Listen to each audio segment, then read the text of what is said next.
Daf Yomi, Tractate Bava Metzia, page 67b, top of the page. We are continuing the story with Rabbi Nachman. That is, Rav Ashi. On the bottom of 67a, Gemara relates that Rav Ashi performed a certain action in the case of this kind involving minor orphans. Top of 67b, with the word kegedolim, as though they were adults.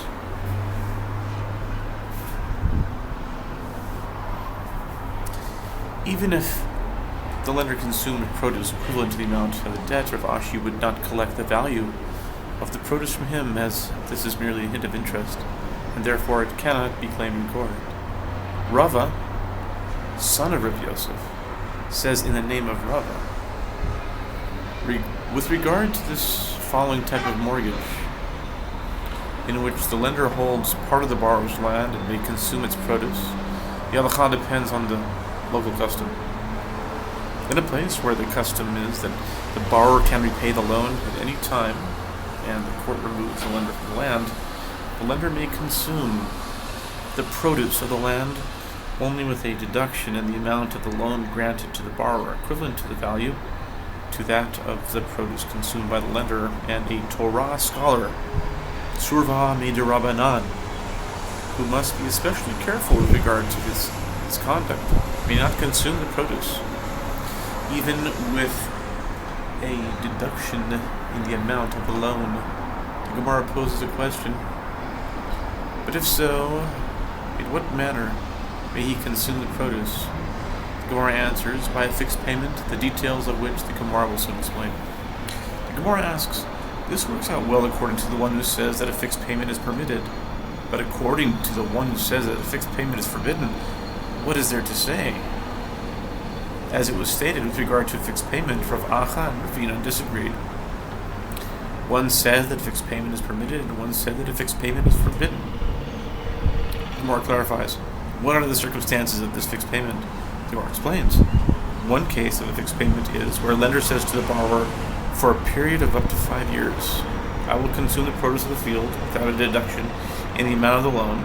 From that point forward, I will appraise for you the value of all the produce I consume and subtract the sum from the debt. There are those who say, in a different version of the discussion, any consumption of produce by the lender without a deduction in the amount of the loan is prohibited as interest. And what are the circumstances of a fixed payment? When the lender says to the borrower, for a period of up to 5 years, I will consume. Oh yeah, we did that. Okay. No. There are those who say a different version of this discussion. Any consumption of produce by a lender without a deduction in the amount of the loan is prohibited as interest. And what are the circumstances of a permanent fixed payment?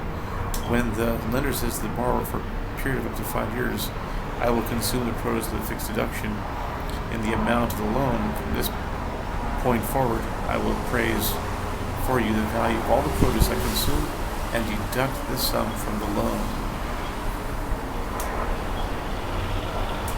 The Gemara comments, the one who prohibits the practice according to the first version permits practice described in the second. The Gemara asks, but according to the one who also prohibits the practice described in the second version, how is it permitted to consume the produce of a mortgaged field?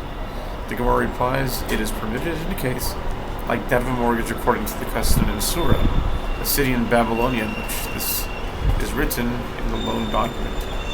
Upon the completion of these years, during which the lender may consume the produce of the field, this land shall leave his possession without money and return to the owner, as the entire amount of the loan will have been repaid by means of the consumption of the produce.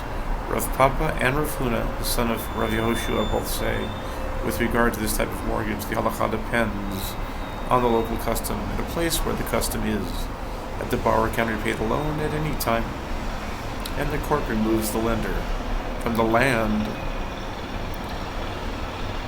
is not considered as property at all, and therefore another creditor cannot collect a debt owed by the lender by repossessing it. And if the lender dies, his firstborn son does not receive a double portion of it as part of his inheritance, as it did not belong to his father, and the sabbatical year cancels a debt of this kind, because it is not viewed as having already been collected. But in a place where they do not remove him from the land before the appointed time, even if the debt is paid, then the land has been temporarily transferred to him, and therefore it further can collect a debt owed by the lender by repossessing it, and his firstborn receives a double portion of it, and the sabbatical year does not cancel the debt. And Marazutra said in the name of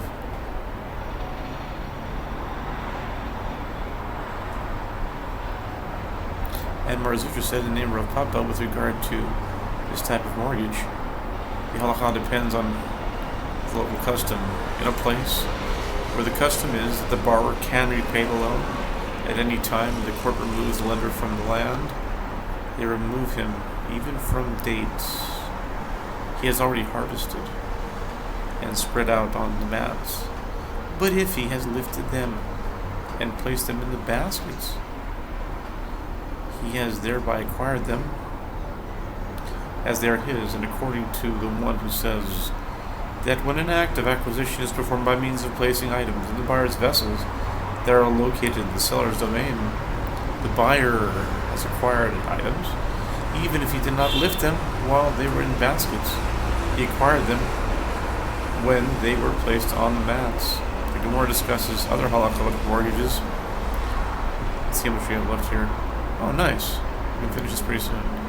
The Gemara discusses other halakhic mortgages. It's obvious that if a loan was given in a place where they generally remove the lender from the field upon the repayment of the debt, but upon lending the money, the lender said, "I will not be removed," his stipulation is respected, as he said that he will not be removed, and he gave him the money only subject to this condition.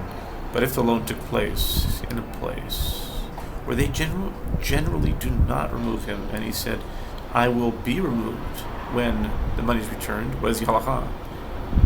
Is it necessary to perform a formal act of acquisition with him to formalize this commitment, or is it not necessary, as his statement alone is binding? Rav Papa said, it is not necessary to perform an act of acquisition with him. Rav Sheshet, son of Rav Edi, said, it is necessary to perform an act of acquisition with him. The Gemara concludes, and the halakha is that it is necessary to perform an act of acquisition with him. The Gemara addresses another issue.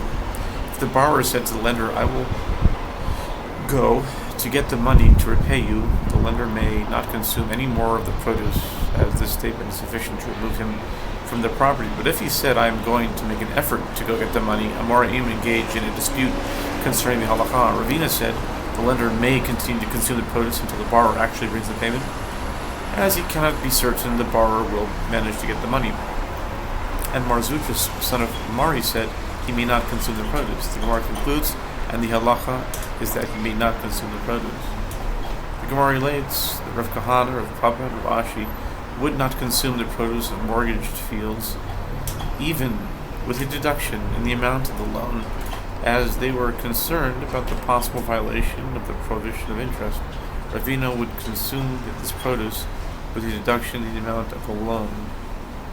Marzutra said that the explanation for the practice of the one who does not consume the produce with a deduction in the amount of the loan is just as it is in the case of an ancestral field, that is a field that one inherits from his ancestors. Within his family holdings in Eretz Yisrael, the Torah states that one who consecrates his ancestral field can redeem it from the temple treasury in return for one selah, which is 4 dinars, for each year remaining until the Jubilee. See Leviticus 27:16 through 19. The comparison is as follows.